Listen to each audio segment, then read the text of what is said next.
Đi đi, ở đây không được phép bày hàng rong. Đừng động thủ. Người này ta đưa đi. Ta muốn mời anh chữa bệnh cho một người. Tiền khám 2 cái bánh bao. 2 cái bánh bao. Anh coi thường ta sao?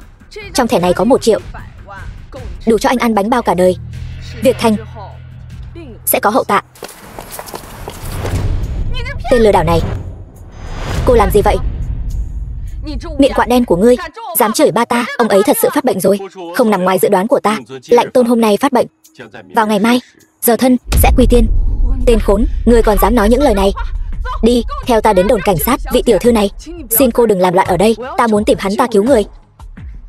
Ta nói cho cô biết, cô ngàn vạn lần đừng để bị hắn ta lừa. Hôm nay hắn chọc ba ta tức đến mức căn bệnh cũ cũng tái phát. Hắn ta căn bản không biết cứu người, chỉ biết hại người. Có phải kẻ lừa đảo hay không, ta tự biết phán đoán.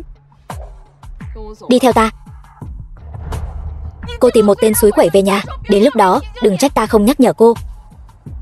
Lam Thanh Thanh, ta niệm tình cô là song tu trời sinh của ta. Ta không so đo với cô. Ngày mai ngoan ngoãn ở nhà đợi ta. Muốn cứu ba cô, nhớ bày tỏ chút thành ý. Ta khinh, ai song tu với ngươi? Bệnh của ba ta sẽ tìm Giang Thần Y, không cần ngươi. Từ Diệu Dương, hội trưởng Tam Hoa hội. Giang Thần Y, chỉ cần ông cứu sống được gia chủ nhà ta, dù ông có yêu cầu gì. Lý Anna, mẹ kế Lăng Vân, Tam Hoa hội bọn ta đều có thể đáp ứng. Nực cười. Tam Hoa hội khi nào đến lượt bà làm chủ ở đây? Đại tiểu thư đã về. Người ta đây là thật lòng quan tâm bệnh tình của lão gia mà. Đừng giả vờ nữa. Ta còn không rõ ý bà sao? Giang Thần Y, bệnh tình của ba ta thế nào rồi? Đại tiểu thư, lão phù đã dốc hết sức rồi. Từ hội trưởng e rằng không qua khỏi đêm nay. Ai nói ông ấy không qua khỏi đêm nay? Mặt sưng phù, mí mắt giật, là bệnh về não. Thằng nhãi nhà ngươi dám nghi ngờ chẩn đoán của ta. Đúng rồi, ngươi chính là Tiểu Giang phải không? Xem ra mấy năm nay y thuật không tiến bộ gì cả. Thằng nhãi này ngay cả bệnh này cũng không chữa được, còn muốn chữa cho Lam gia chủ Lam Ngọc Khôn. Vậy thì càng không thể nào. Thằng danh con, miệng còn hôi sữa ở đâu ra? Ngươi có biết vị này là ai không? Đây là Giang Thần Y nổi danh thiên hạ. Sư phụ là đời truyền nhân thứ 70 của Y Thánh Thiên Môn. Ích Dương sư tổ Khương Vũ Lãnh là đệ tử tài giỏi của Khương sư tổ. Hành y 40 năm, hàng ngàn vạn bệnh nhân từ tay ông ấy sống lại từ cõi âm, xứng đáng là biển thước đời nay. Đồ nhà quê, ngươi có tư cách gì mà nghi ngờ ông ấy? Cầm miệng, đồ có mắt như mù. Khi nào đến lượt bà lên tiếng ở đây? Giang Thần Y, người ta mang đến chính là Y Thánh Thiên Môn Ngụy Vô Huyền. Tuyệt đối không thể nào. 30 năm trước, người thừa kế Lam thị tập đoàn bệnh nặng. Tổ sư của ta may mắn mở được Y Thánh Thiên Môn, cách không truyền y, chữa khỏi bệnh cho thiếu gia nhà họ Lam. Dù chưa từng có ai nhìn thấy gương mặt thật của Y Thánh Thiên Môn, nhưng tuyệt đối không thể là thằng nhóc miệng còn hôi sữa này. Cảm ơn ông đã nói ta trẻ. Người thật to gan, dám ở địa bàn của Tam Hòa hội chúng ta mà có ý đồ lừa bịp. Đại tiểu thư, cô ngàn vạn lần đừng để hắn lừa gạt. Người ngoài sẽ nói ra nói vào đấy. Ta làm gì không cần, con đàn bà như cô lắm lời.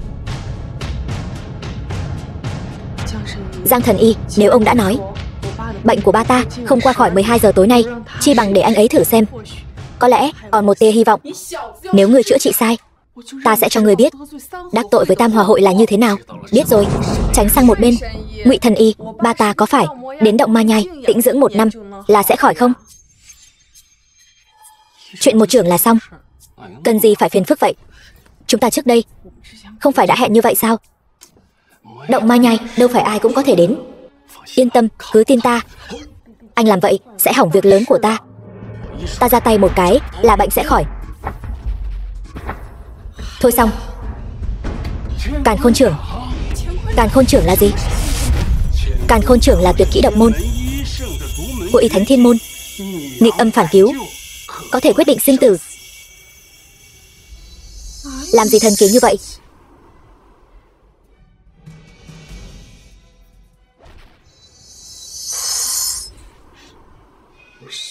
Cái gì?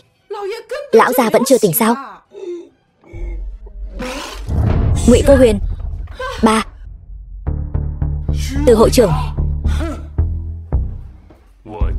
ta đã nói, ngươi còn non nớt, làm sao có thể biết thiên môn tuyệt kỹ. Thế này thì hay rồi, dám lừa bịp đến tận Tam Hòa hội, sát hại Từ hội trưởng. Ngươi cứ đợi bị phế thành trăm mảnh đi. Đại tiểu thư, cô xem tên lừa đảo cô mang về, gây ra chuyện tốt đẹp gì kia, cô rốt cuộc có ý đồ gì? Người đâu? Bắt con đàn bà độc ác và tên lừa đảo hãm hại lão ra lại cho ta. Bà dám? Cút. Ngụy Vô Huyền, xem anh gây ra chuyện tốt gì kia.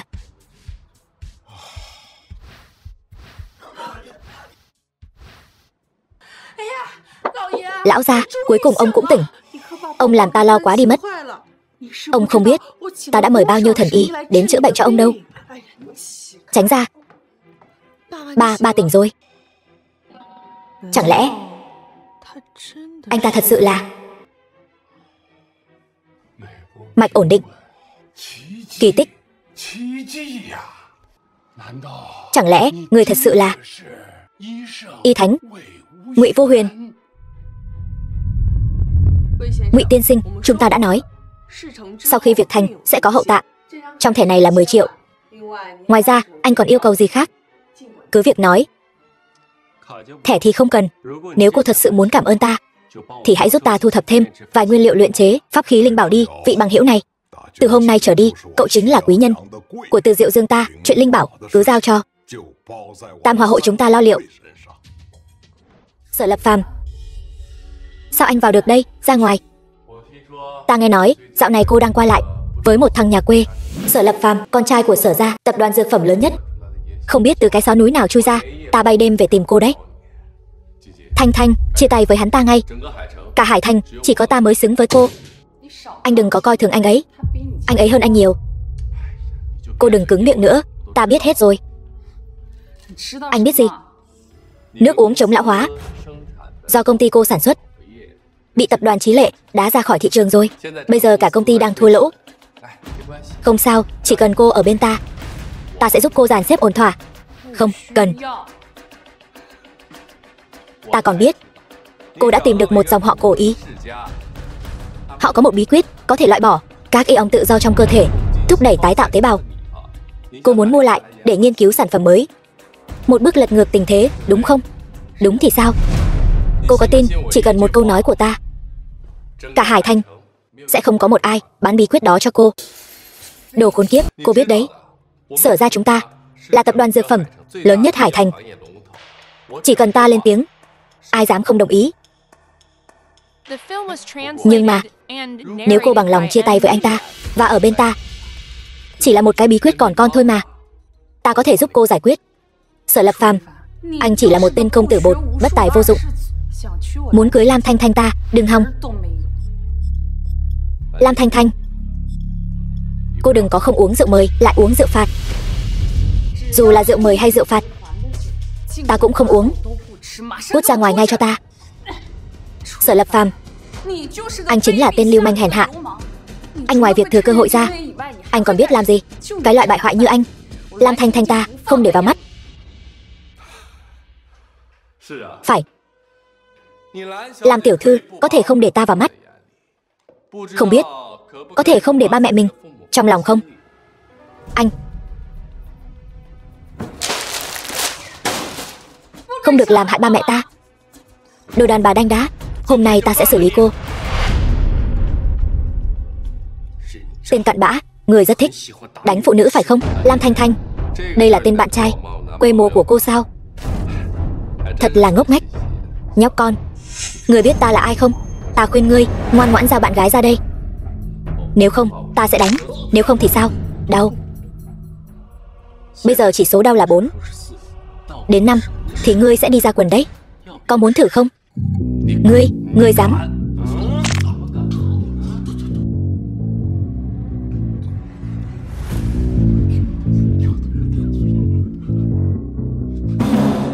Vinh Phát,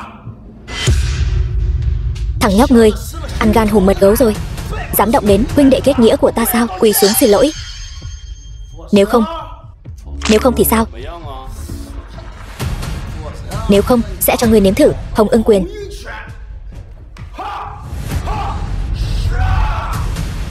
Đây là tuyệt kỹ của Hồng Ưng Bang. Nghe nói đánh ra một quyền là bị thương 10 người.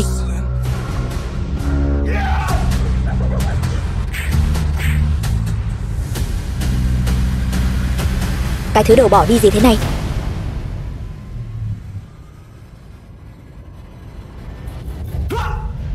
Cái kính dâm 3 triệu, bản giới hạn của ta. Thật xin lỗi. Hay là thế này đi, ta đền cho ngươi cái mới. Ta muốn mạng chó của ngươi.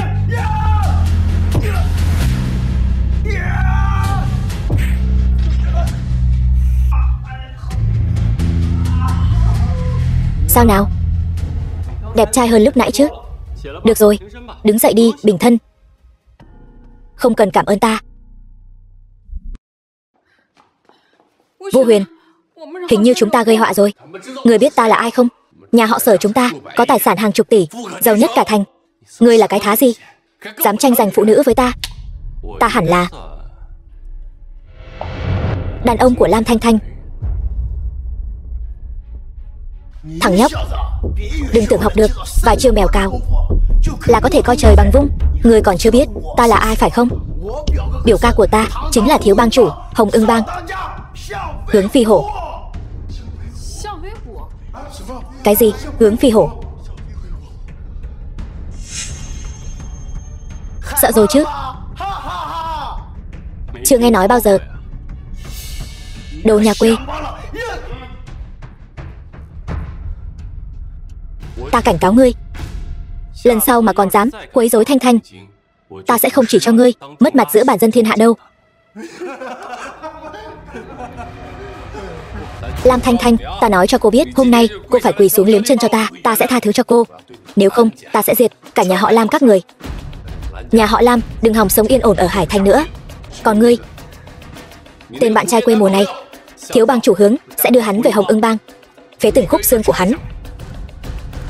Đi thôi, chúng ta rút. Khoan đã, ngươi còn muốn làm gì? Đã làm bậy trên địa bàn người ta thì phải trả mấy triệu phí dọn dẹp chứ. Nếu không, nhiều người buôn chuyện thế này, 1 truyền 10, 10 truyền trăm thì sẽ ra sao?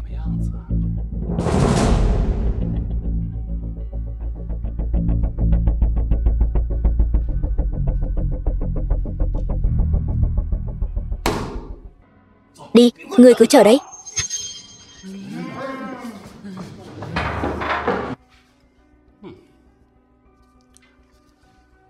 Ai thấy cũng có phần.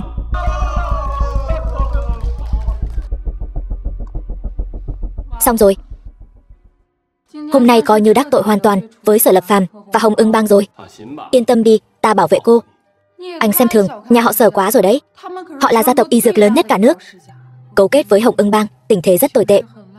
Cả đen lẫn trắng đều thâu tóm, kẻ nào đắc tội với họ đều không có kết cục tốt đẹp. Nói với anh cũng chẳng hiểu, nhưng không sao. Vẫn là ta bảo vệ anh. Còn nốc cạn từng ly một nữa chứ. 2 cốc bia mà say thành thế này. Ta không say, không cần anh dìu. Vậy cũng được.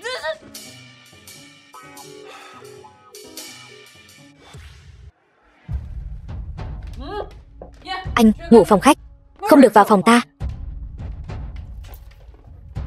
Lam Thanh Thanh, cơ thể thuần âm của cô quá sung mãn, dẫn đến khí mạch toàn thân vận hành bất thường, sống không quá 24 tuổi. Chỉ có song tu với ta mới có thể phá giải mạnh cách của cô. Anh chỉ muốn ngủ với ta thôi, không đời nào. Sai rồi mà còn đề phòng ta, cần thiết vậy sao? Ta là loại người đó sao?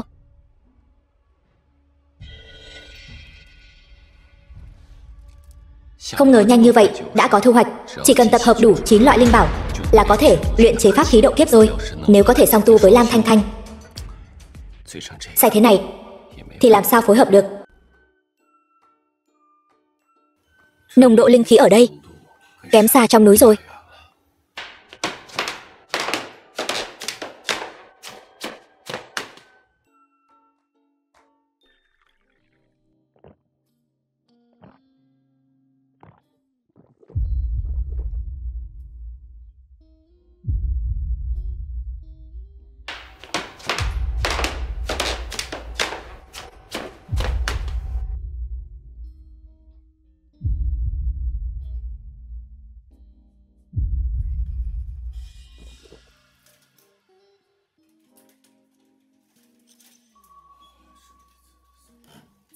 Sắc bất dị không? Không bất dị sắc.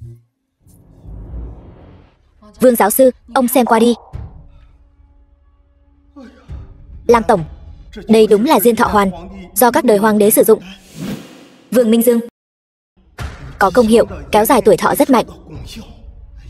Đáng tiếc chữ viết của hai vị thuốc này lại mờ nhạt không rõ, là một phương thuốc không hoàn chỉnh. Tuy nhiên công hiệu vẫn vượt trội hơn sản phẩm của tập đoàn Chí Lệ.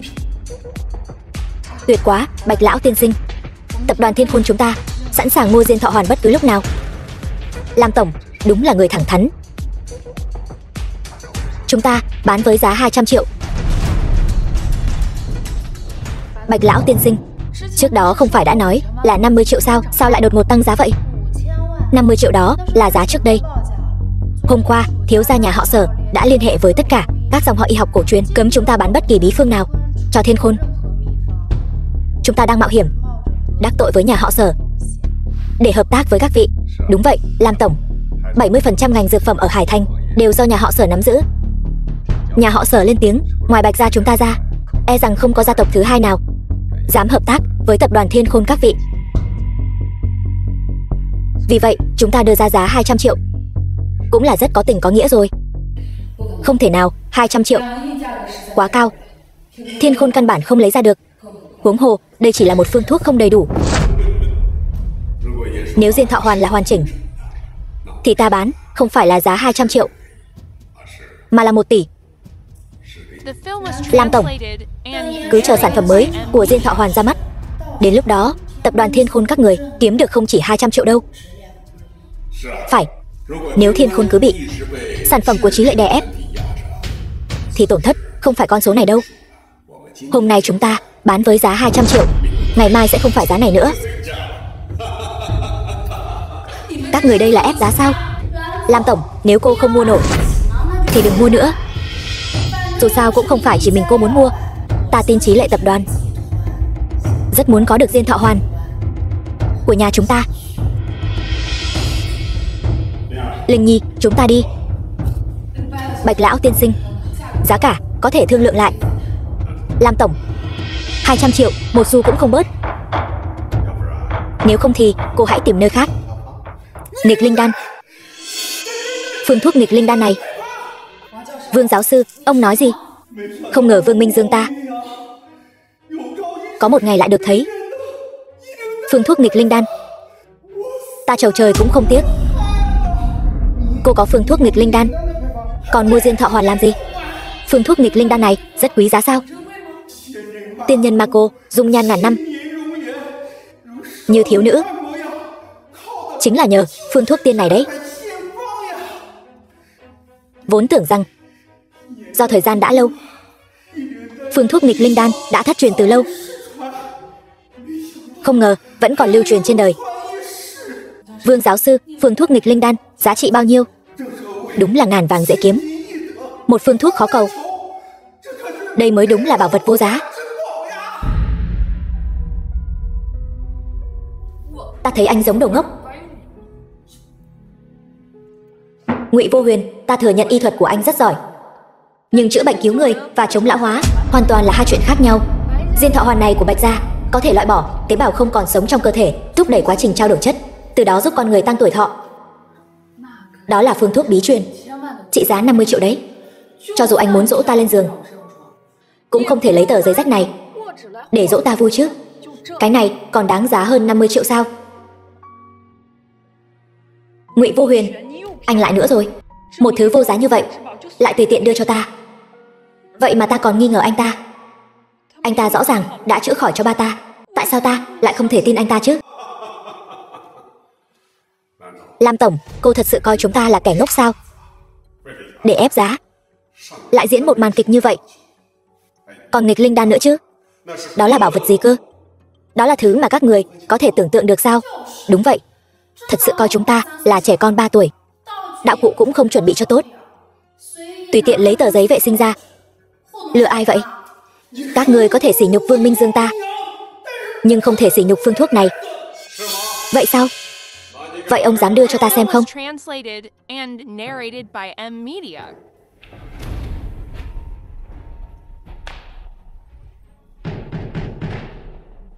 Ma cô thuật nghịch linh. Đúng rồi. Cái này là thật. Thật sự là phương thuốc nghịch linh đan. Lam tổng, cô có phương thuốc như vậy, lại còn mua diên thọ hoàn của Bạch gia chúng ta làm gì? Nghịch linh đan này còn không biết hơn bao nhiêu so với bản đầy đủ của diên thọ hoàn nữa. Diên thọ hoàn, hiệu quả của nó nhiều nhất cũng chỉ là khiến người ta tăng thọ 10 năm. Nhưng nghịch linh đan này lại có thể trực tiếp khiến người ta trẻ lại 30 tuổi. Ra, ông nghĩ người viết phương thuốc nghịch linh đan này có phải cũng có thể giúp chúng ta bổ sung công thức của diên thọ hoàn không? Đúng vậy, xin hỏi Lam tổng, phương thuốc này của cô đến từ đâu vậy? Là một người bạn của ta đưa cho ta. Vậy có thể nhờ cô giúp giới thiệu một chút không? Giúp Bạch gia chúng ta bổ sung diên thọ hoàn này. Bạch gia chúng ta nguyện ý đáp ứng bất kỳ điều kiện nào. Hay là ta cũng đi cùng luôn? Ta cũng muốn gặp vị cao nhân thế ngoại này. Ta cũng không có phương thức liên lạc của anh ấy. Đợi tối về ta hỏi anh ấy xem. Lam tổng không muốn dẫn đi gặp thì cứ nói thẳng, cần gì phải thoái thác như vậy? Được, ta không thoái thác, ta thẳng thừng từ chối. Đừng, Lam tổng, đừng giận. Lam tỷ tỷ, đại nhân đại lượng, cứ coi như giúp Bạch gia chúng ta một việc đi. Ta nói thật đấy. Anh ấy không có điện thoại. Cao nhân, quả nhiên là cao nhân. Vậy vẫn là nhờ cô giới thiệu giúp. Nếu đối phương đồng ý, vẫn là nhờ cô liên lạc với chúng ta ngay lập tức. Đồ ngốc, đi theo ta. Điện thoại ta sắp hết pin rồi, ta chưa chơi xong. Đây chẳng phải là thiếu đương gia Tam Hòa hội Từ Lăng Vân sao? Không ngờ buổi đấu giá hôm nay cô ấy cũng đến. Người đàn ông bên cạnh là ai vậy? Thiếu bang chủ Hồng Ưng bang Hướng Phi Hổ cũng đến. Anh ta vẫn luôn theo đuổi Từ Lăng Vân. Lần này có trò hay để xem rồi. Hướng Phi Hổ, thiếu bang chủ Hồng Ưng bang. Lăng Vân, cô đến cũng không nói sớm. Thích gì? Ta đã có bạn trai rồi. Từ Lăng Vân không thích anh ta thì nói thẳng ra đi, sao lại lôi ta ra đỡ đạn thế này? Chuyện này mà để Thanh Thanh biết được thì ta không giải thích được đâu. Ý cô là thằng nhãi này sao? Anh họ lần trước đánh ta chính là thằng nhãi này. Cái kính dâm ta tặng anh đâu rồi?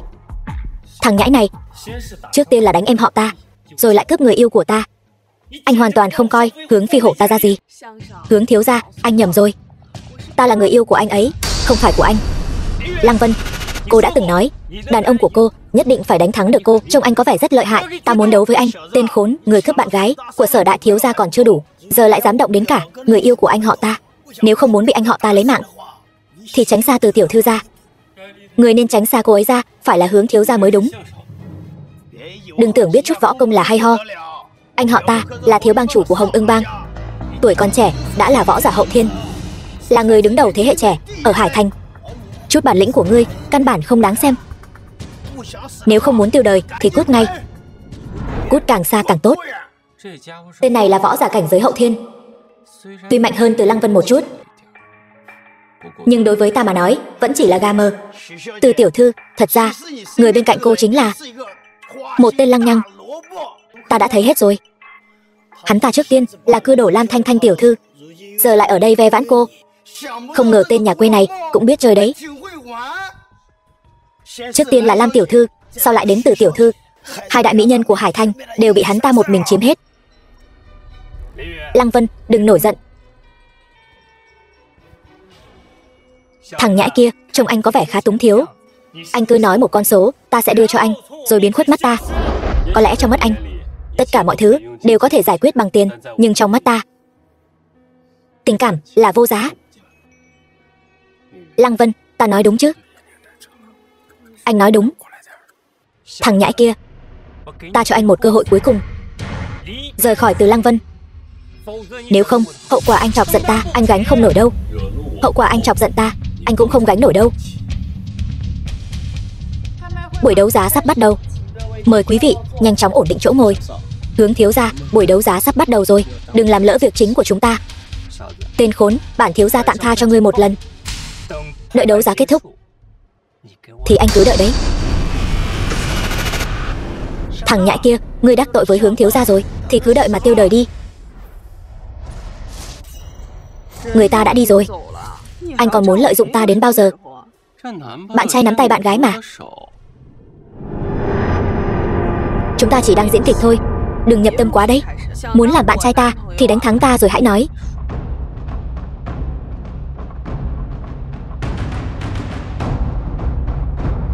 Vừa rồi anh hơi nóng vội. Hướng Phi Hổ là người đứng đầu thế hệ trẻ ở Hải Thành, người duy nhất có thể thắng được ta. Hồng Ưng Bang bọn chúng lại càng ngang tài ngang sức với Tam Hòa hội chúng ta. Hơn nữa, chúng còn kết thông gia với nhà họ Sở, thực lực hùng hậu, vẫn luôn muốn thôn tính Tam Hòa hội của chúng ta để xưng bá Hải Thành. Vừa rồi ta đỡ đạn cho cô đó. Yên tâm đi, anh là ân nhân của Tam Hòa hội chúng ta, có ta ở đây, chúng không dám làm gì anh đâu. Nhưng mà anh nhất định phải hành sự khiêm tốn. Dù sao thì không phải lúc nào ta cũng có thể bảo vệ anh được. Ta đường đường là Y Thánh Thiên Môn, cần cô bảo vệ sao? Miếng ngọc bội này lại có linh khí. Nếu mà thiết lập phù chú bên trong thì có thể làm một món pháp khí nhỏ. Là ân nhân của Tam Hòa hội chúng ta, thấy thích cái gì cứ tùy ý trả giá, ta có thể mua giúp anh 3 món. Miếng ngọc bội này cũng được đấy. Đây là ngọc bội Long Văn, niên đại nhà Đường, chất ngọc tinh xảo, chế tác tinh mỹ. Giá khởi điểm 3 triệu, mỗi lần tăng giá không được thấp hơn 100.000. 3 triệu 100.000, 3 triệu 200.000, 3 triệu 500.000, 4 triệu, 4 triệu 200.000, 4 triệu 500.000, 9 triệu, 10 triệu. Dám tranh giành nữ nhân với ta, xem ta đè dẹp ngươi, quá ngông cuồng. 1. Sao lại kéo ta? 10 triệu đã vượt quá giá trị của miếng ngọc bội này rồi, đừng trả giá nữa. Còn ai trả giá cao hơn không? 10 triệu lần 1, 10 triệu lần 2, 10 triệu lần 3. Chốt. Chúc mừng Hướng thiếu gia đã có được miếng ngọc bội Long Văn thời Đường này. 6 triệu, 20 triệu, 4 triệu, 9 triệu, 25 triệu, 4 triệu 500.000, 5 triệu, 10 triệu, 60 triệu. Chúc mừng Hướng thiếu gia, với giá 65 triệu đã có được bức tranh thu phong từ thiện của Đường Bá Hổ.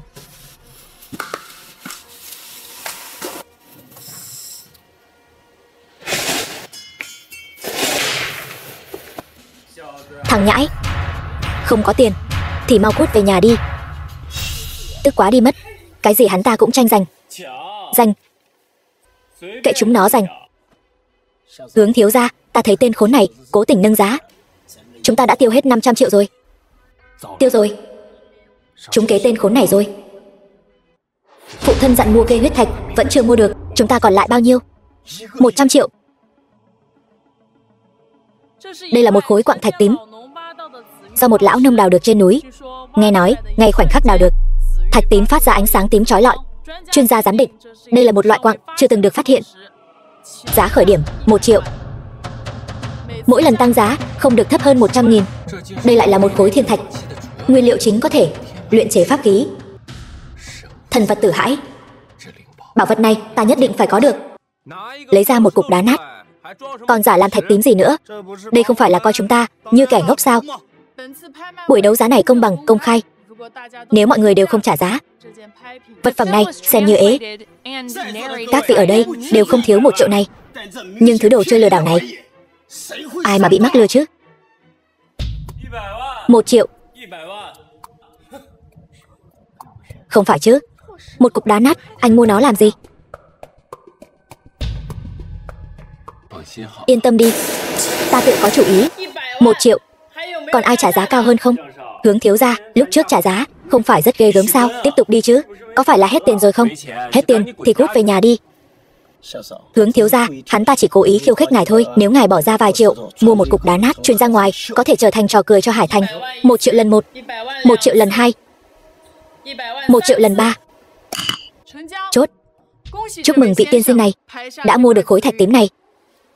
Thiệt tình, anh còn có thể cười được nữa sao? Hướng Phi Hổ căn bản không mắc lừa. Anh bỏ ra 1 triệu mua một thứ đồ chơi nát như vậy, thật sự là mất mặt quá thể. Từ Lăng Vân, cô tìm được một người đàn ông mù mắt sao? Dù sao cũng là một kẻ chưa từng thấy việc đời. Bỏ ra 1 triệu mua một cục đá nát làm bảo bối.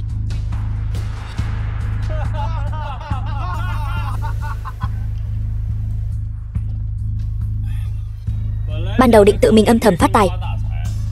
Thấy các người cười vui vẻ như vậy, ta sẽ cho các người thấy giá trị thật của bảo vật này. Đây quả thật không phải thạch tím gì cả.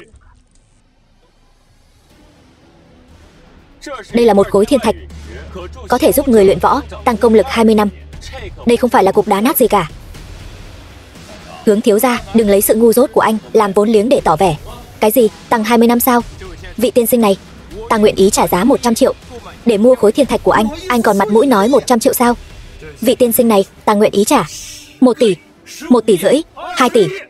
Khối thiên thạch này, ta có việc quan trọng cần dùng, không bán. Thiên tài địa bảo, người có đức mới được sở hữu. Anh có mạnh để mua, nhưng không có mạnh để dùng. Chư vị, đây là vật phẩm cuối cùng của buổi đấu giá hôm nay. Một khối cây huyết thạch, giá khởi điểm 50 triệu. Mỗi lần tăng giá không được thấp hơn 100.000. Bắt đầu đấu giá 60 triệu, 65 triệu, 70 triệu, 80 triệu, 81 triệu, 82 triệu. Ngụy tiên sinh, ta có thể bỏ ra 200 triệu đến để ủng hộ anh lấy viên cây huyết thạch này. Ta trả giá 90 triệu. Khối cây huyết thạch này Hồng Ưng bang chúng ta đã chấm rồi. Mong các vị nể mặt một chút. Hướng thiếu gia, điều này trái với quy tắc. Lời ta nói chính là quy tắc. Thứ ta nhìn chúng, ta xem ai dám giành. 90 triệu 100.000. Ngươi, đây là hội đấu giá, kẻ trả giá cao hơn sẽ được. Không vấn đề gì chứ, Hướng thiếu gia? Không vấn đề. 100 triệu, 100 triệu 100.000. Ngươi chán sống. Hướng thiếu hết tiền rồi sao?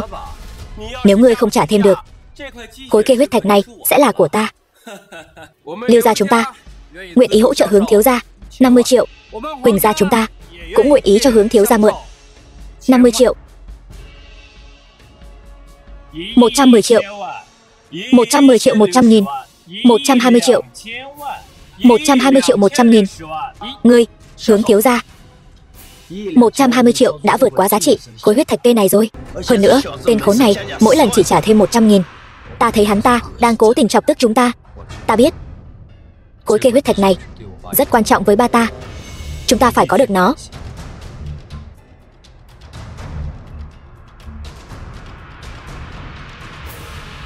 Một 130 triệu, 130 triệu 100.000, 200 triệu. Có bản lĩnh thì tiếp tục đi.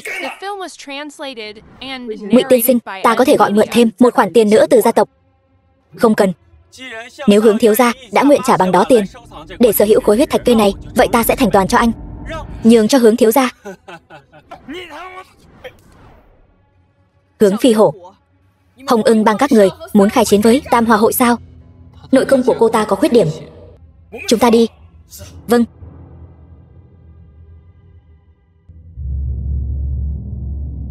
Ngụy tiên sinh, Hồng Ưng bang hành sự tàn nhẫn.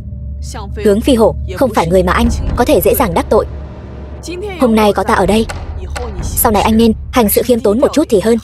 Ta đã rất khiêm tốn rồi.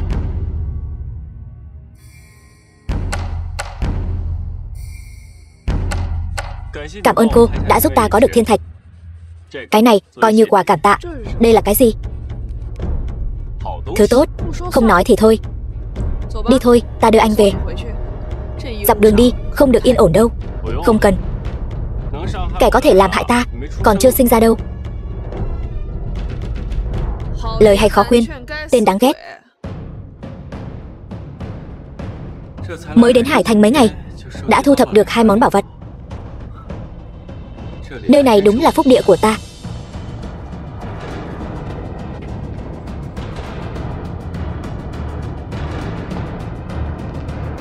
Thật sự đến rồi.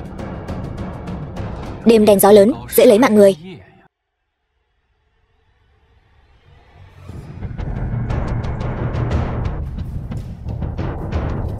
Dám đắc tội với Hướng phi hổ ta, sao cả đời cứ núp sau váy đàn bà thế? Giao thiên thạch ra, ta sẽ để ngươi toàn thây, tự chui đầu vào lưới. Loại rác rưởi như ngươi giữ lại cũng là tai họa. Hôm nay ta sẽ trừ hại cho dân. Nếu ngươi không nhờ Từ Lăng Vân thì ngươi là cái thá gì? Ta là hậu thiên võ giả, một ngón tay cũng đè bẹp ngươi. Hậu thiên võ giả tính là thứ gì? Thằng khốn này láo quá rồi. Anh em, ra tay.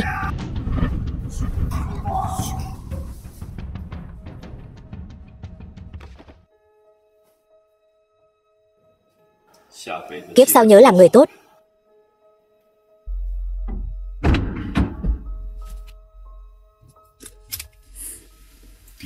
Món thứ ba.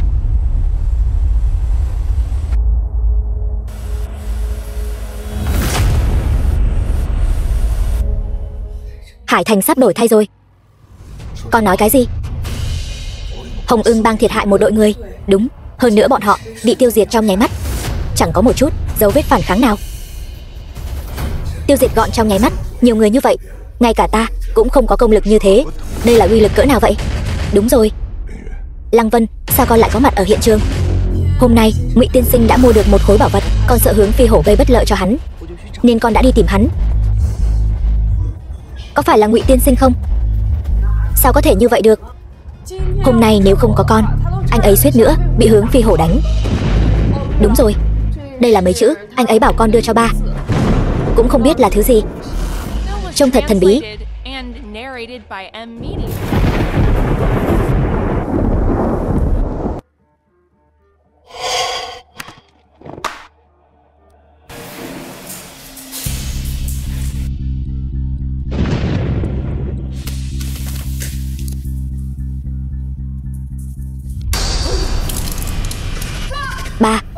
Ba sao vậy?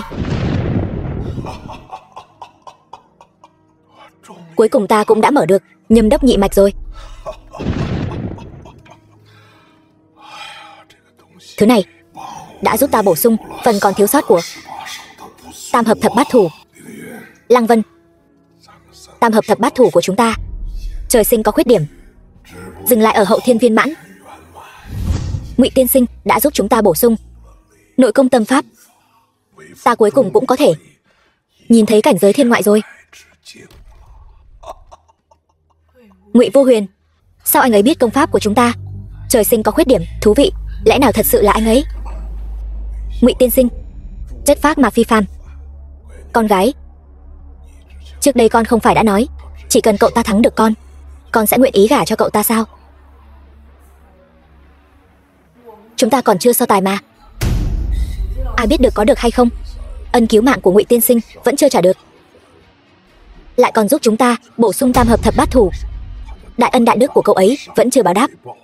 Tam hòa hội chúng ta chỉ có thể toàn lực ứng phó, giúp ân công tìm kiếm bảo vật. Vâng, sư tổ.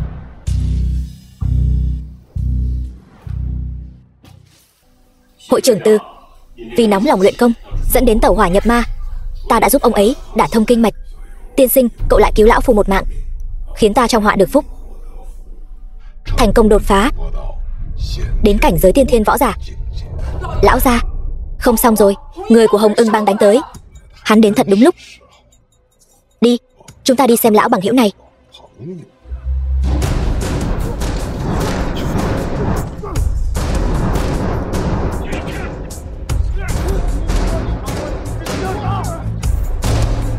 Dừng tay. Hướng lão Tam, ngươi dám ở địa bàn của Tam Hoa hội mà làm càn. Hội trưởng Từ, ngươi cuối cùng cũng xuất hiện, dám lấy mạng con ta. Hôm nay ta sẽ diệt Tam Hòa hội các người, trả thù cho con ta. Bọn người này là ai? Của Hồng Ưng bang. Hồng Ưng bang, bang hội của Hướng Phi Hổ. Người này chẳng lẽ là ba của Hướng Phi Hổ? Gián điệp, không phải nói Từ Diệu Dương bị tẩu hỏa nhập ma sao? Sao lại không giống chút nào? Hướng lão Tam, ngươi hèn hạ, ngươi dám ra tay khi lão gia nhà ta bị thương. Tình báo là thật. Hội trưởng Từ, ta nghĩ ngươi cũng không muốn người của chúng ta thương vong quá nhiều, không bằng chúng ta đơn đấu một trận. Nếu ngươi thua thì giao địa bàn cho Hồng Ưng bang ta. Hướng lão Tam, vô sỉ, muốn dùng thủ đoạn này nuốt trọn Tam Hòa hội chúng ta. Ngươi nằm mơ đi. Hội trưởng Từ, ngươi sợ rồi phải không? Nếu ngươi sợ, quỳ xuống dập đầu 3 cái, giao kẻ lấy mạng con ta ra, ta sẽ tha cho ngươi.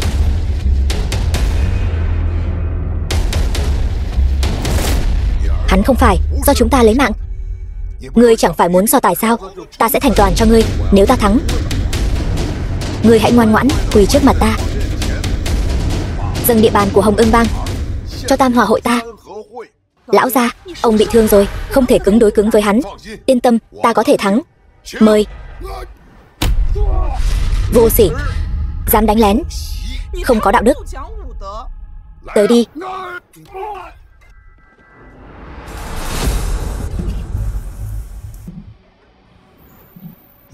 Ngươi không bị thương? Đương nhiên là không, ta khỏe lắm. Ngụy tiên sinh, không chỉ chữa khỏi tẩu hỏa nhập ma cho ta, mà còn giúp ta tiến vào tiên thiên cảnh. Lão gia, ông bước vào tiên thiên rồi. Hôm nay coi như ta nhận thua. Chúng ta đi. Đứng lại. Hướng lão tam, ngươi quên điều gì rồi sao? Có chơi có chịu. Bây giờ ngươi hãy quỳ trước mặt ta, dâng địa bàn của ngươi, dẫn người của ngươi cút khỏi Hải Thành, coi như ngươi độc ác.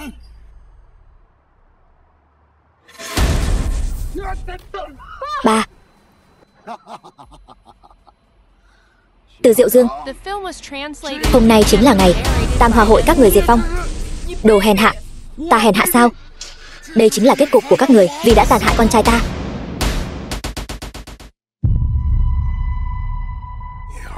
Con trai ngươi là do Tam Hòa hội chúng ta lấy mạng, không liên quan đến Ngụy tiên sinh. Cậu mau đi đi, ai cũng đừng hòng đi. Bất kể là ai trong các người lấy mạng, hôm nay tất cả đều phải bỏ mạng ở đây. Người là do ta lấy mạng. Con trai ngươi vì một khối bảo vật chặn đường cướp đoạt, cưỡng đoạt tài sản, hắn mất mạng là đáng đời. Con trai ta muốn bảo vật, ngươi cứ đưa cho nó là được rồi. Dám lấy mạng con ta, ta diệt cả nhà hắn. Ngụy tiên sinh, có công phu thật, một chiều đã hạ được Hướng Thiên Vũ. Ngụy tiên sinh, cậu là tiên thiên võ giả. Tiên thiên? Ta là bán bộ thiên sư. Thiên sư? Võ giả còn có cảnh giới này sao? Không phải võ giả, thiên sư là cảnh giới tối cao của tu sĩ. Thôi, nói các người cũng không hiểu. Ta đã giúp ông cầm máu rồi, về nhà bôi thuốc là được. Các người mau chóng thu phục Hồng Ưng Bang đi. Tiên sinh, Tam Hòa hội có thể vượt qua cơn nguy khốn này là nhờ tiên sinh xoay chuyển tình thế. Toàn bộ thế lực ngầm Hải Thành nguyện tôn tiên sinh làm tôn chủ. Từ lão, ông làm gì vậy? Ta không có hứng thú với những thứ này. Nếu ông thật lòng muốn cảm tạ ta thì giúp ta thu thập thêm vài món bảo vật đi. Nếu đã như vậy, lão phu nguyện đem toàn bộ tài sản của Hồng Ưng Bang đổi thành tiền mặt giao cho tiên sinh. Vậy thì đa tạ Từ lão, nếu không còn việc gì, ta đi trước. Tiên sinh xin dừng bước. Tiên sinh, thấy tiểu nữ nhà ta thế nào? Từ tiểu thư, vô tư hiên ngang, dung mạo như hoa, là nữ trung hào kiệt. Lão phu nguyện gả tiểu nữ cho tiên sinh. Cái này không thích hợp lắm. Anh có ý gì Ngụy Vô Huyền? Anh cho rằng ta không xứng với anh sao? Không phải, ta không có ý đó. Này, thật sự muốn đánh sao? Anh dựa vào đâu mà coi thường ta? Nếu anh thua thì xin lỗi ta đi. Ta không có coi thường cô. Cô lại đánh không lại ta. Nếu ta thua, ta sẽ thừa nhận anh có tư cách cưới ta. Cô cũng không thắng được đâu. Ít nói nhảm, xem chiêu. Cô không sao chứ? Ta thắng rồi.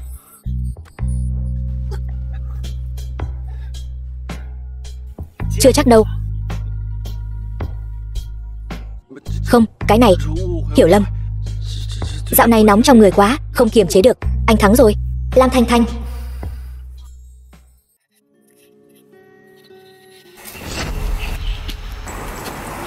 Xin lỗi. Cảm ơn anh vì món quà. Em rất thích. Nhưng anh đừng làm chuyện ngốc nghếch nữa. Để mua nó, sao anh lại đi hiến máu chứ? Không phải Thanh Thanh, anh đi hiến máu không phải vì cái này. Em biết, đàn ông các anh đều sĩ diện cả. Anh không thừa nhận cũng không sao. Em biết mình sai rồi, em không nên đuổi anh đi. Ngụy Vô Huyền.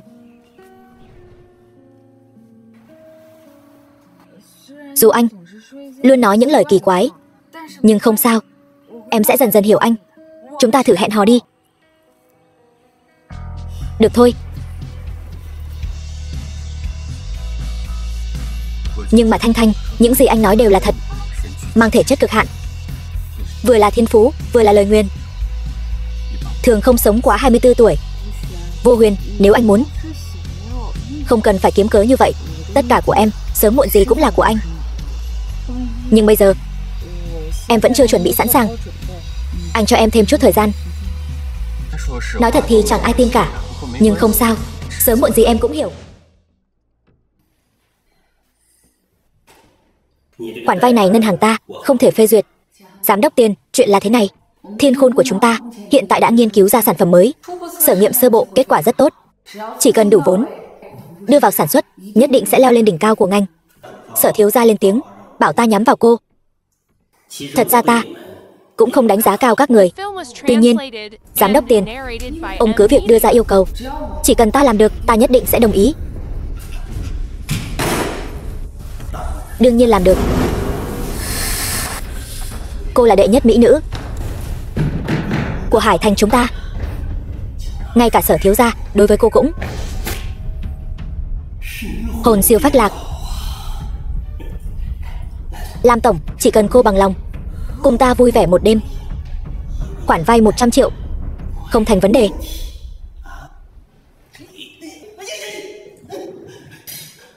Thằng nhóc thối tha này từ đâu chui ra vậy? Dám động thủ với ta, ngươi xong đời rồi. Tương lai của ngươi tiêu tan rồi. Lam tổng, ta muốn cô lập tức sa thải tên khốn này. Nếu không hắn không đi thì ta đi. Giám đốc Tiền, cút nhanh đi. Dám có ý xấu với người phụ nữ của ta, kẻ đáng mất mạng là ngươi mới đúng. Người phụ nữ của ngươi. Ta hiểu rồi, ngươi chính là tên phế vật ở rể nhà họ Lam, trong miệng sở thiếu gia phải không? Lam tổng, cô đi theo tên phế vật vô dụng này có ý nghĩa gì chứ? Cô vẫn nên suy nghĩ cho kỹ. Chỉ cần làm ta thoải mái, đừng nói là 100 triệu, 200 triệu cũng không thành vấn đề. Giám đốc Tiền, ông còn nói nữa ấy rằng sẽ có người thật sự làm ông thoải mái đấy. Không cho phép. Lam tổng, cô bớt để tên phế vật này hù dọa ở đây đi. Cô có tin hay không, ta chỉ cần một câu, tất cả ngân hàng ở Hải Thành đều không cho cô vay. Ông, cô cũng không nỡ nhìn Thiên Khôn tập đoàn mà mình vất vả gây dựng phá sản chứ. Ta khuyên cô vẫn nên ngoan ngoãn một chút, chơi với ta một đêm. 100 triệu ta không cho cô vay, cho tên phế vật này vay sao? Lam tổng, ngươi làm gì vậy? Dám có ý xấu với Thanh Thanh của ta, phế cái của nợ nhà ngươi. Chỉ cần cô ngoan ngoãn nghe lời, tất nhiên. Sao vậy, giám đốc Tiền? Là thân thể không thoải mái sao? Có phải tham dục quá độ không? Không được lắm. Ngươi bớt lo chuyện bao đồng, liên quan gì đến ngươi? Giám đốc Tiền, ta còn một vấn đề. Ngươi nói 100 triệu này nó nhiều lắm sao? 100 triệu nhiều lắm sao? Thật đúng là kẻ vô tri. 100 triệu trước mặt ta không nhiều, đó là cả đời ngươi kiếm không được số tiền đó. Ai nói Ngụy tiên sinh kiếm không được 100 triệu? Bạch lão, sao ngài lại tới đây? Bạch lão, Lam tổng, ta tới tìm Ngụy tiên sinh, không quấy rầy chứ? Mời. Ngụy tiên sinh, chỉ cần cậu có thể giúp Bạch gia chúng ta bổ sung phương thuốc diên thọ hoàn, chúng ta nguyện dâng lên 1 tỷ và một khối hoàng thất tử tinh tổ truyền. 1 tỷ hoàng thất tử tinh ngàn năm. Bạch lão phí tâm rồi, ta sẽ bổ sung phương thuốc diên thọ hoàn cho ngài ngay. Mời.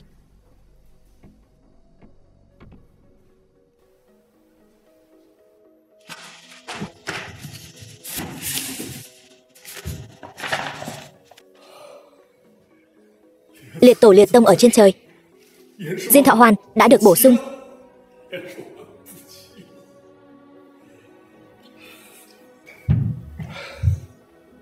Ngụy tiên sinh, 1 tỷ này còn có hoàng thất tử tinh tổ truyền ngàn năm là của cậu. Dễ như trở bàn tay mà, đôi bên đều có lợi. Không ngờ Ngụy tiên sinh lại anh tuấn như vậy. Đúng là tài năng xuất chúng. Dám hỏi Ngụy tiên sinh đã kết hôn chưa? Cháu gái ta đang độ tuổi xuân thì tài mạo song toàn. Này, đừng có được voi đòi tiên nhé. Ngụy Vô Huyền là cao nhân thế ngoại, sẽ không bị thế tục cám dỗ.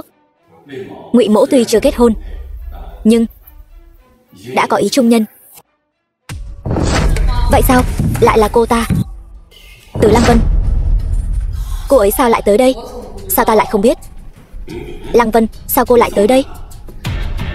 Trong kho của Hồng Ưng Bang tìm được một khối thiên thanh mặc tinh thạch, hẳn là thứ anh cần.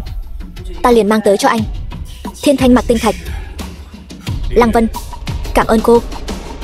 Còn nữa, cái này là tài sản thanh toán của Hồng Ưng Bang, tổng giá trị 30 tỷ. Cái gì?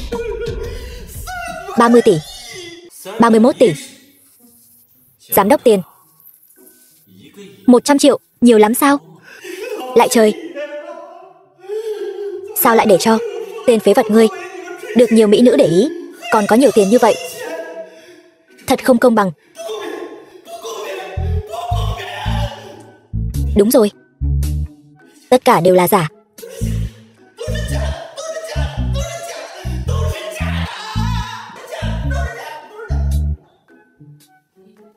Anh đã làm gì hắn? Ta chỉ phế hắn thôi. Sao đến cả đầu óc cũng bị phế luôn rồi? Tên vô dụng không đáng quan tâm. Ngụy Vô Huyền, anh vẫn chưa nói cho ta biết anh muốn cưới ai? Ngụy Vô Huyền, đào hoa của anh nhiều thật. Ngụy tiên sinh, Lam tổng. Từ nữ sĩ, lão phu vẫn còn có vài chuyện. Chúng ta đi trước đây. Đi. Tối về em sẽ xử lý anh. Tránh ra. Từ tiểu thư, rất vui được biết cô. Lam tiểu thư, hãy giữ chặt người đàn ông của mình. Ta sẽ không nhường đâu.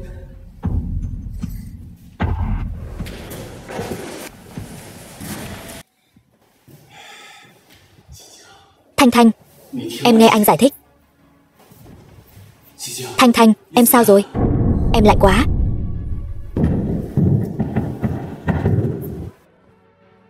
Vô Huyền, em lạnh quá. Không sao đâu, yên tâm đi. Thật sự khỏi rồi sao? Tay anh không sao chứ? Sao anh lại có thể? Này, xong rồi. Anh biết pháp thuật sao? Đương nhiên rồi, anh đã nói với em rồi mà. Vậy anh có biết chính là cái trên phim truyền hình đó? Chính là...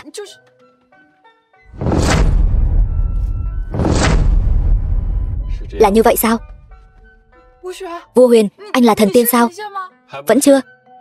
Nếu có thể thuận lợi vượt qua sinh tử kiếp sắp tới, đột phá thiên sư cảnh, ta có thể trở thành người duy nhất trong 300 năm nay trở thành lục địa thần tiên. Sinh tử kiếp. Em là cơ thể thuần âm, anh là cơ thể thuần dương. Đây đều là những thể chất cực hạn giữa trời đất. Ngay cả thiên phú cũng là một lời nguyền. Khi em 24 tuổi, chúng ta sẽ gặp sinh tử kiếp. Nếu không vượt qua được, sẽ hồn phi phách tán. Thì ra trước đây anh thật sự không lừa em. Vậy trước đây anh nói chỉ cần chúng ta song tu sẽ an ổn vượt qua, là thật sao? Đương nhiên là thật. Chúng ta có thể thông qua song tu đạt đến âm dương cộng tế, vừa có thể tiêu trừ tai họa, vừa có thể chuyển nguy thành an. Còn có lợi ích nào khác không? Còn chứ. Như là trường sinh bất lão, kéo dài tuổi thọ, bách bệnh bất xâm. Đây đều là cơ bản. Như ta, một tu sĩ, còn có thể cảm nhận âm dương đại đạo. Vậy chúng ta mau bắt đầu đi. Song tu này thật sự hiệu quả. Em cảm thấy thân thể thật thoải mái. Chúng ta tiếp tục tu luyện đi. Dừng đi, Thanh Thanh.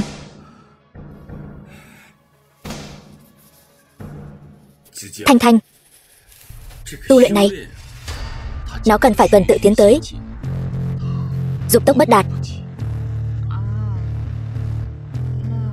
Vậy được rồi, vậy tối nay lại tu luyện. Đúng rồi, sinh tử kiếp của chúng ta bây giờ có phải đã không sao rồi không? Của em cơ bản đã không sao rồi. Nhưng vì ta quanh năm tu luyện, sức mạnh trong cơ thể quá mạnh, cần pháp khí phụ trợ độ kiếp. đột phá thiên sư cảnh mới có thể hoàn toàn không trở ngại. Nhưng em yên tâm, anh đã thu thập được 6 món bảo vật, còn thiếu 3 món là có thể luyện chế pháp khí độ kiếp rồi. Em giúp anh.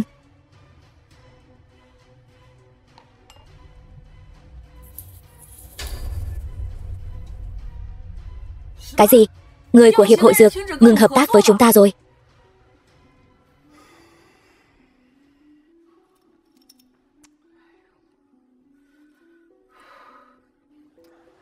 Thanh Thanh, cái Hiệp hội Dược gì đó không hợp tác. Chúng ta đổi sang nhà khác là được mà. Tập đoàn dùng lượng thuốc rất lớn, nhà thuốc căn bản không cung ứng đủ. Huống chi trong đó còn có vài vị thuốc hiếm nữa. Chỉ có Hiệp hội Dược mới có hàng, chúng ta căn bản không thể bỏ được. Tô hội trưởng, cô đến rồi.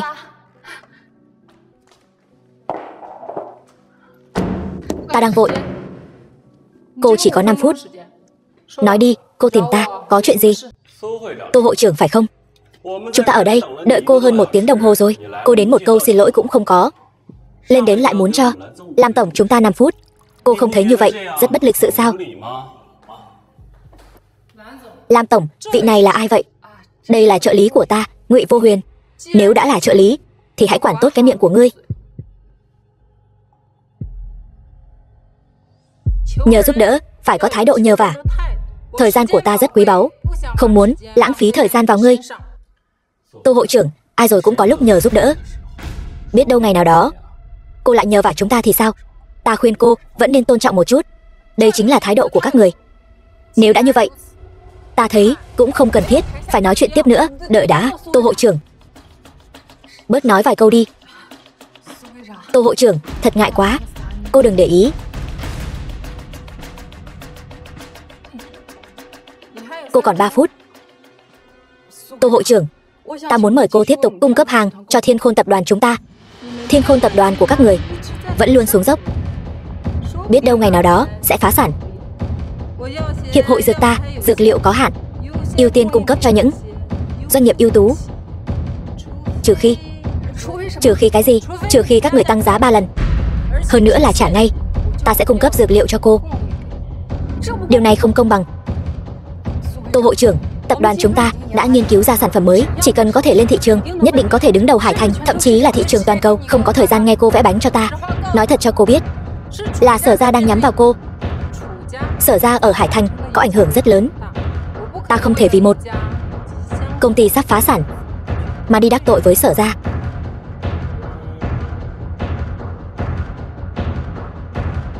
Được, ta đến ngay. Tô hội trưởng, ta không hề vẽ bánh cho cô. 5 phút đã hết. Ta có chút việc, ta đi trước. Tô hội trưởng. Tô hội trưởng. Thôi xong rồi. Thanh Thanh, xe đến trước núi, ắt có đường. Đợi sản phẩm mới của công ty chúng ta ra mắt.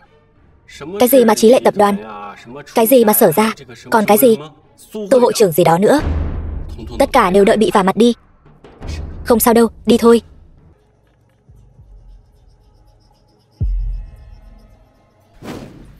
Vương Viễn. Lão Vương, con gái ta thế nào rồi? Vẫn đang phẫu thuật. Phòng phẫu thuật.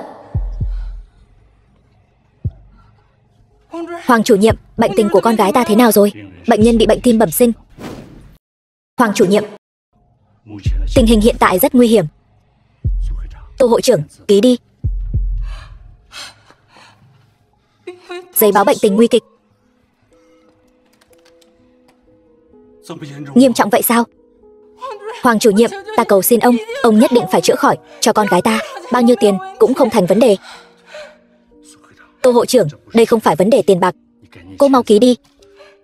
Thêm một chút thời gian, liền thêm một chút khả năng thành công. Hoàng chủ nhiệm, con gái ta còn cơ hội sống sót không? Không đến 2 phần.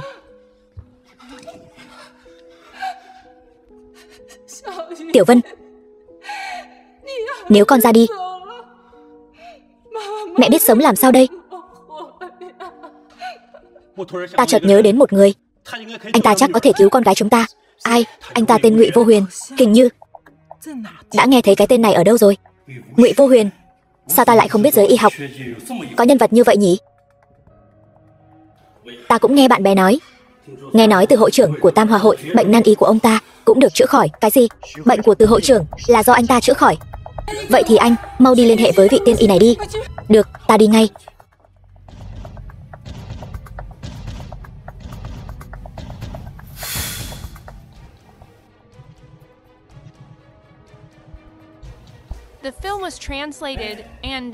Đến rồi. Tô hội trưởng, các người đến đây làm gì? Ta đã nói rồi, ta sẽ không hợp tác với Thiên Khôn tập đoàn của các người. Các người dám theo dõi ta, tin hay không, ta sẽ bắt các người lại. Tô hội trưởng, chúng ta không có thời gian để theo dõi cô. Các người không theo dõi ta. Vậy các người đến bệnh viện làm gì? Đương nhiên là có người cầu xin chúng ta đến. Ta nói đúng chứ? Cậu chính là Ngụy Thần Y. Ta tên Ngụy Vô Huyền. Nếu người nhờ từ hội trưởng tìm ta là anh thì... Vậy Ngụy Thần Y mà anh nói chắc hẳn là ta. Cậu là Ngụy Thần Y? Ngụy Thần Y, ta cầu xin cậu hãy cứu con gái ta. Lão Vương, có phải nhầm lẫn rồi không? Anh ta chỉ là trợ lý của Lam Thanh Thanh, sao có thể là thần y được? Đúng vậy, một thằng nhóc mà cũng dám xưng là thần y. Nhóc con, cậu tốt nghiệp trường y nào? Có chứng chỉ hành nghề y không? Những thứ các người nói ta đều không có. Hơn nữa, thần y cũng là do các người gọi. Hơn nữa, bây giờ là các người cầu xin ta, ta còn chưa đồng ý. Xét thái độ này của các người, ta sẽ không cứu người này nữa. Đừng, Ngụy Thần Y, ta xin lỗi cậu. Cậu nhất định phải cứu con gái ta.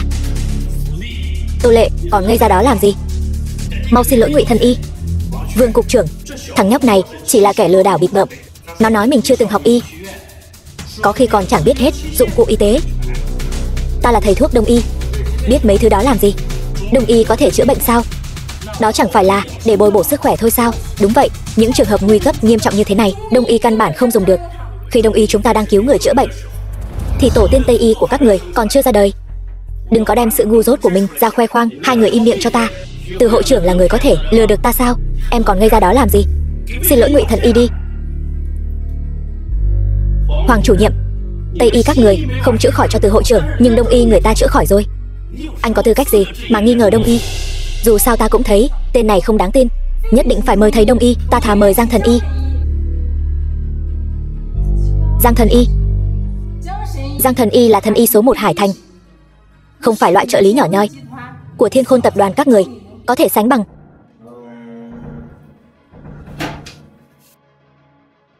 Giang Thần Y, ta là Tô Lệ của Hiệp hội Dược, cầu xin ngài cứu con gái ta. Triệu chứng, cô nói đi. Giang Thần Y, bệnh nhân 9 tuổi, mắc bệnh tim bẩm sinh, tình hình không mấy khả quan. Ta đã hiểu tình hình. Tuy nhiên, Giang mỗ ta hiện cần bảo vật. Nếu Tô hội trưởng bằng lòng đem bảo vật Long Tiên Vân Mẫu mà Hiệp hội Dược cất giữ cho ta, ta sẽ ra tay cứu con gái cô. Không vấn đề gì.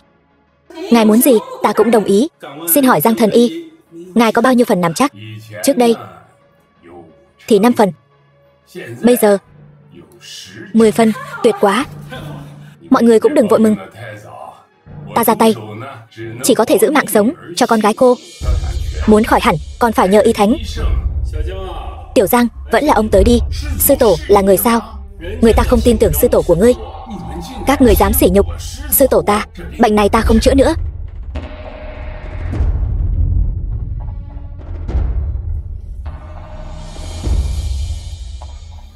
Ngụy Thần Y, ta cầu xin cậu, xin hãy cứu con gái ta. Ta bằng lòng dâng Long Tiên Vân Mẫu cộng thêm 100 triệu tiền mặt. Muốn ta giúp cũng được. Bảo Tô hội trưởng đích thân xin lỗi Thanh Thanh. Tô hội trưởng, thời gian của chúng ta rất quý báu, cô chỉ có 1 phút. Em còn đứng ngây ra đó làm gì? Từ khi em làm hội trưởng hiệp hội dược này, em ngày càng vô tâm vô lý. Em muốn nhìn con gái mình mất mạng sao? Làm tổng, ta vì sự ngạo mạn vô lễ của mình hôm nay xin lỗi cô. Ta nguyện ý giảm 30% giá thị trường để cung cấp hàng cho cô. Xin cô cứu con gái ta với. Vô Huyền, thôi bỏ đi. Mạng người hơn hết, anh vẫn nên cứu con gái của Tô hội trưởng đi. Được, thái độ tốt đấy. ta sẽ nể mặt Thanh Thanh giúp các người. Cảm ơn. Hoàng chủ nhiệm, không ổn rồi. Tim bệnh nhân ngừng đập rồi. Đều tại em cả. Nếu không phải em làm loạn, đứa bé sẽ mất mạng sao?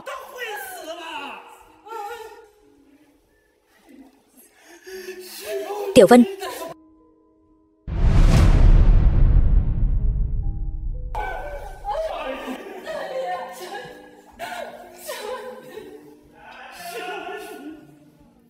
Ngươi làm gì vậy? Đương nhiên là cứu người rồi. Ta đã hứa với các người rồi, sẽ không nuốt lời. Cô bé đã mất mạng rồi. Ta không cho phép ngươi mạo phạm thi thể người đã khuất. Tim đã ngừng đập. Đối với các người, đúng là đã mất mạng rồi. Nhưng đối với ta thì vẫn còn sống. Tiểu Vân, ngươi đã làm gì ta? Dùng yêu thuật gì với ta vậy? Vô tri, điểm huyệt cũng không biết. The film was translated and narrated by M Media.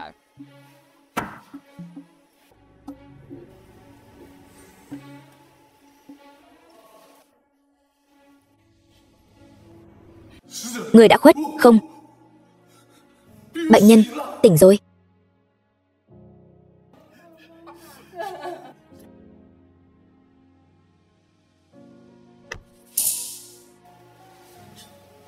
Sao có thể như vậy được? Cái này, ngươi là người hay là quỷ? Đây là thiên đạo cửu chân. Đây chính là Đông Y. Tô hội trưởng cũng thật giữ lời hứa. Thật sự đưa Long Tiên Vân mẫu và tiền cho chúng ta rồi. Bọn họ không dám nuốt lời. Đã thu thập được 7 món bảo vật. Chỉ còn thiếu 2 món nữa là có thể luyện chế pháp khí. Đến lúc đó, anh có thể vượt qua sinh tử kiếp. Vua Huyền, anh không sao chứ? Khí huyết ngoại tiết. Sinh tử kiếp. Được rồi. Không sao đâu, yên tâm đi. Còn thiếu 2 bảo vật nữa. Sẽ sớm tập hợp đủ thôi. Em đã huy động toàn bộ lực lượng của Lam gia rồi. Sẽ sớm tìm đủ những bảo vật còn lại thôi. Vẫn chưa có tin tức gì về bảo vật sao? Lam tổng, 3 ngày nay chúng ta đã tìm kiếm khắp Hải Thành, cũng như tất cả các trang web lớn trên toàn quốc đang quảng cáo thu mua. Hiện tại vẫn chưa nhận được thông tin hữu ích. Được rồi, lui xuống đi.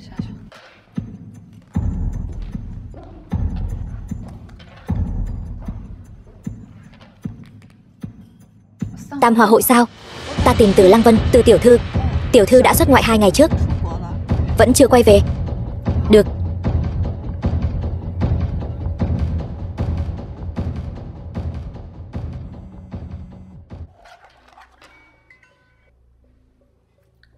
Alo. Muốn bảo vật, đến Sở ra tìm ta. Nhớ kỹ, chỉ được một mình cô đến. Sở Lập Phàm,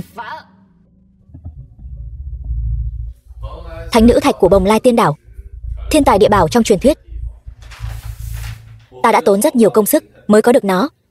Ra giá đi, bao nhiêu tiền? Cô nghĩ Sở Lập Phàm ta thiếu tiền sao? Ngụy Vô Huyền, tên nhóc đó mạng cũng lớn thật. Ta 3 lần 7 lượt hãm hại hắn, hắn vẫn chưa mất mạng. Nhưng mà Thượng Đế trung quy vẫn đứng về phía ta.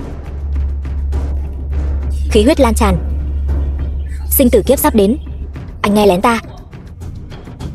Chuyện này chẳng là gì cả. Vấn đề chính là cô có thể làm gì cho hắn. Chỉ cần cô bằng lòng gả cho ta, nó sẽ thuộc về cô. Anh, sinh tử của Ngụy Vô Huyền chỉ trong một ý niệm của cô. Ta cần phải suy nghĩ. Cô phải lập tức đưa ra lựa chọn, nếu không ta sẽ đập nát nó. Đừng. Ta đồng ý. Không ổn rồi, Thanh Thanh xảy ra chuyện rồi. Truy tung ngàn dặm. Thả ta ra. Sở Lập Phàm, người muốn mất mạng.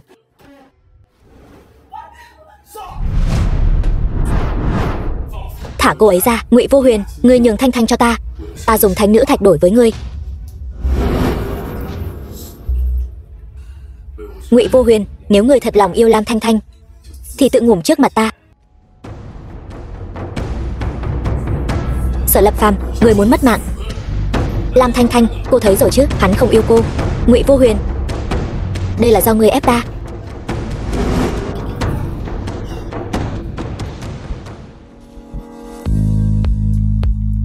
Pháp khí hộ thân, chặn được một đòn chí mạng.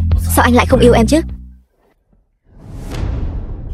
Ngụy Vô Huyền, người rốt cuộc là người hay quỷ vậy? Ồn ào quá. Sau này không được ngốc như vậy nữa. Vô Huyền, là em vô dụng. Em hoàn toàn không tìm được tin tức về bảo vật. Em không muốn anh mất mạng. Đây không phải vừa mới có được một cái sao, nhưng em đã lật tung cả Hải Thành, thậm chí cả nước vẫn không tìm thấy tin tức về món bảo vật cuối cùng. Sở Lập Phàm, thả Lam Thanh Thanh ra. Từ tiểu thư, sao cô lại đến đây? Cô không phải đã ra nước ngoài rồi sao? Tin tức từ Tam Hòa hội nói có một nữ nhân ngu ngốc ở đây tự tìm đường mất mạng. Ta vừa xuống máy bay liền dẫn người đến cứu cô. Xem ra là ta lo xa rồi. Cảm ơn cô, Từ tiểu thư. Ngụy Cha Nam, ta từ động dung nham Nam Dương tìm được thạch nhũ ngàn năm, món bảo vật thứ 9. Cảm ơn cô. Sau này ta không nợ anh nữa.